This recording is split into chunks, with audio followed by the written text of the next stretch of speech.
Hi there, Dr. Lepora here, and I'm so excited to be bringing you this 4-part series on diversity and equity and inclusion. It's a very important element that is on people's minds, on their hearts.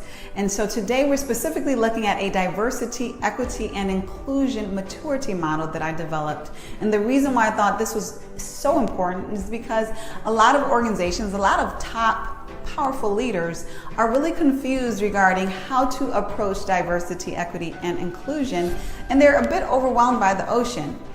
And even though individuals are powerful, are skilled, are smart, it does not mean that they know everything. And so specifically diversity and equity and inclusion, many of us are still learning in the industry. And so it's important for people to not be ashamed, but to be open to learning how to leverage D&I to better their organizations, to better their business, to better their teams and their people.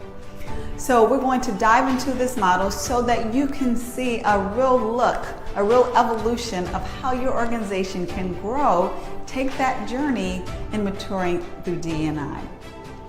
So first and foremost, I want to talk about these 5 levels that you see. Basic, awareness, appreciate, integrate, and sustain. This is very important because what it suggests, what it implies, and what it directly says is that you have to make an evolution journey in order to optimally manifest D&I in an optimal way within your organization.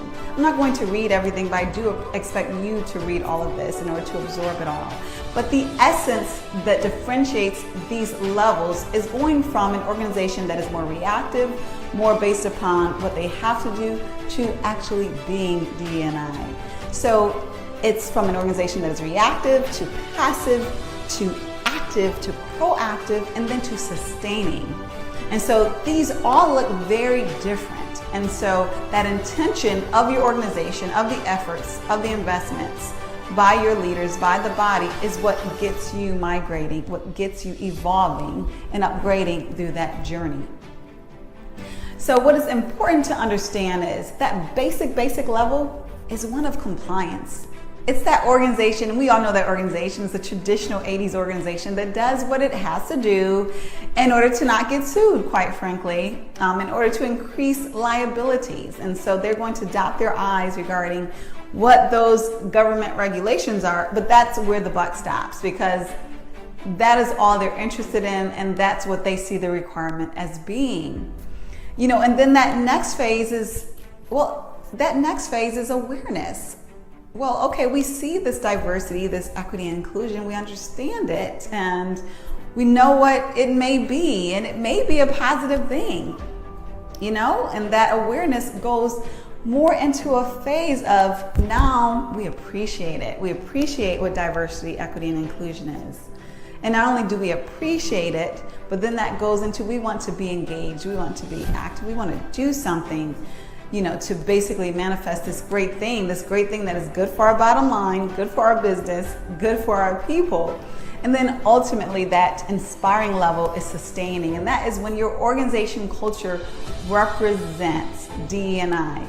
It's going from an external focus, again, one that is reactive, one that is about compliance, to one that is more and more increasingly internal, to one about sustaining. Another way to look at it, or another component of that maturity, is about investment. How much of investment of energy, of intention, and resources is toward an organization being diversified, equitable, and inclusive? As that intention grows, as those investments grows, as those resources grow, then that maturity should grow along with it, assuming that it's the right, obviously, methodology and the right transformational efforts that are made. But at the end of the day, it is an approach that is from an external perspective reactive, to one that may include bringing in external professionals and consultants, then to one graduating to internal resources, and then ultimately one that is diverse, one that is equitable, one that is inclusive. And that if you were to change that, you would change the organizational culture itself. Now, I will say most organizations are not at the sustain level.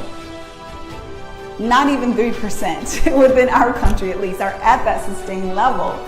But you absolutely should aspire to that, because that's how you get there. Just like any other business goal that we have to aspire to it, we have to develop the plan, and then we have to apply our plan, our resources in order to get there.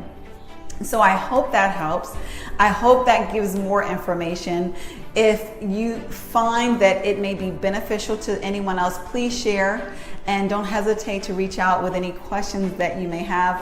Love discussing this, love helping organizations to do their best in the DE&I space, and I wish you all the best on your diversity, equity, and inclusion journey.